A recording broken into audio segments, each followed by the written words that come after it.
Hello. Yeah, Uh, please. Yes. thanks, Victor. Congratulations to Hope and on their 24th anniversary.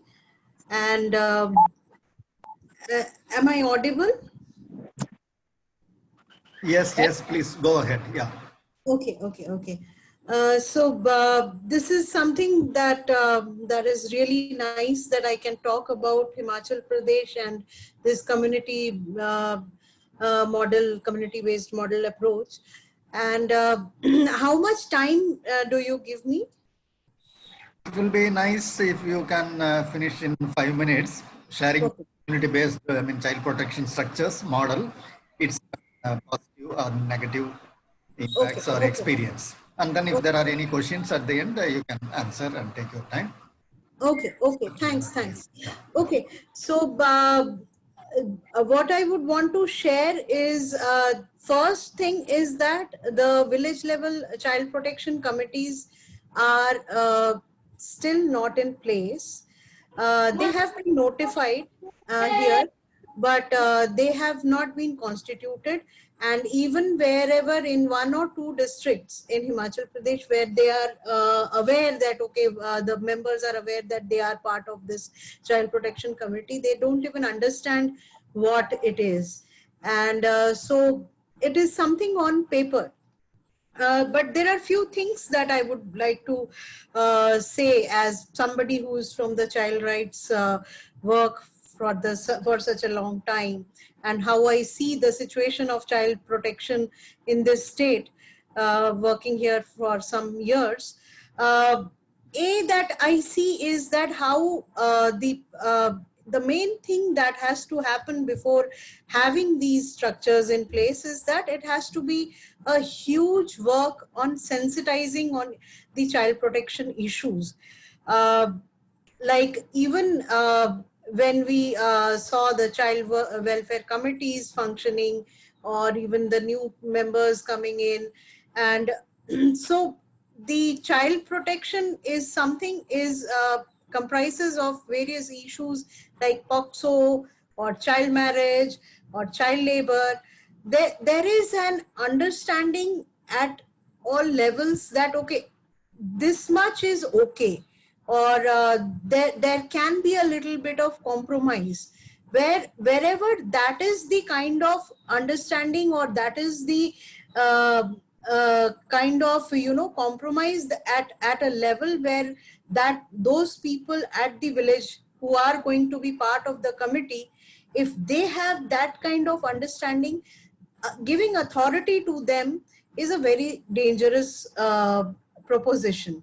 I'm not saying that community-based models are not working or not workable, but what happens is that without giving any sensitization, prolonged sensitization, doing any sensitization work, and not attaching accountability to the law, is a very dangerous thing, because at the end what happens is that most of the time, especially in POXO cases, the uh, especially in cases where there are very young infant children where POXO matters, we have seen is that the resistance comes, especially if they are incestual cases, resistance comes from the village heads or the family members, and this opposition is also combined with village head siding with the patriarchal structure in the family, or patriarchal structure in the village unit.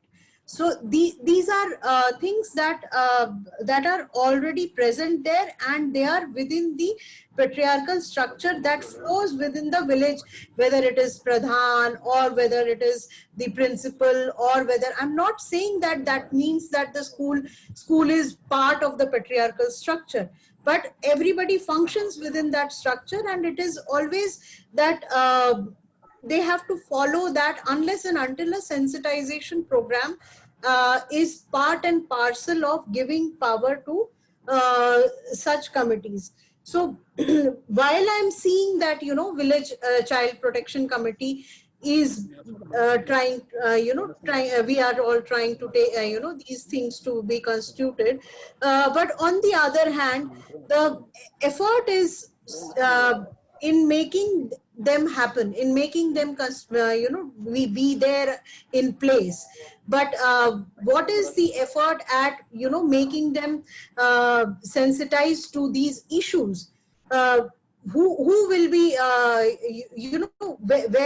which lady whose child is, getting married, or which mother will be part and parcel, will be going to the village head and saying whether she is the pradhan is a woman or a man. But these structures are, also, I mean, anywhere. If you look at any of the panchayat or any of the this village level committee, these are places where you do not have anything that is uh, deprived of the, which is, which is completely against the patriarchal structure. So whereas child labor, child marriage, child sexual abuse, and all of these children related child protection issues, they have to be something where you have to have a different kind of sensitization. And for that, you have to have a different kind of outlook to look at these subjects. So that's where I see a huge problem in addressing at a community based approach.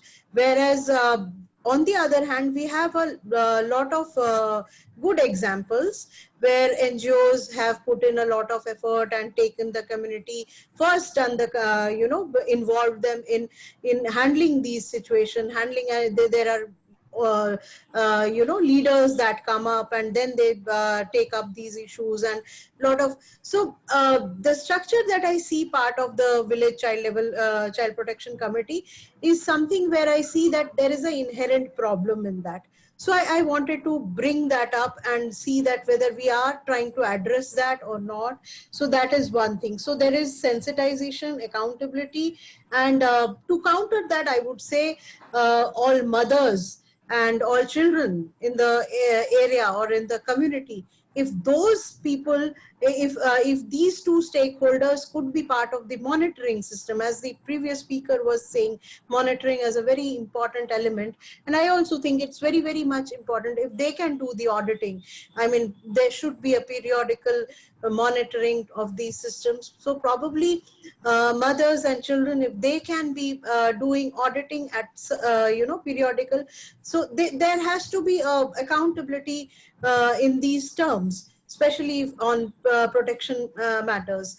And if there are, NGOs which are which are proactive there, those should have key roles in these structures.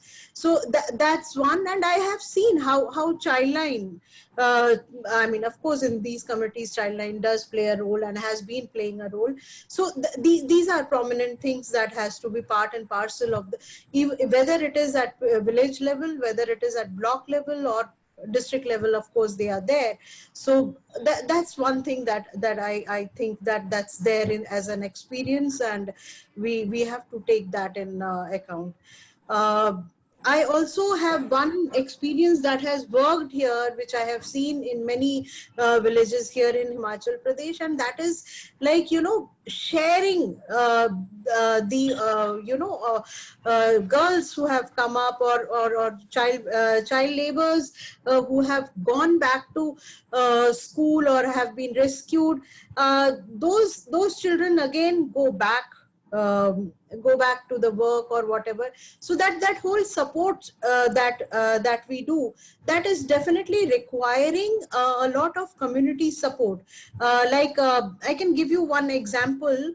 There was a boy who was rescued from a dhaba where he used to work. But I'll tell you why he used to work is because in a community here, there is a custom where one woman, if she marries somebody in the one man in the family, she has to marry all the other brothers. So anyways, So the ultimately the situation in the family was that ultimately there was only one small child and in the family, somebody who was in 7th or 8th, and the rest, all the fathers were very old and had TB and everything. So the workload came to the child. I'm not saying the child had, it is his responsibility. So, but then he himself understood that he has to work anyways, was rescued and put into the school and all that. He also lost his eyes and all that, but started working back in the evening time, picking huge rods and all that, taking them from some miles to another. But everybody was understanding that if he doesn't, then nobody in his family would be surviving.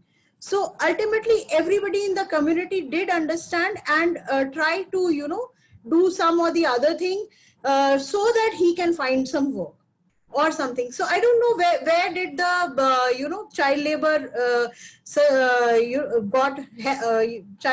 problem got solved in this. But these kind of solution has to come. So anyways, I wanted to sum up by saying this, that there are things that has to come up, the solutions have to come up from the community, but the sensitization has to also come up at that level. Thank you.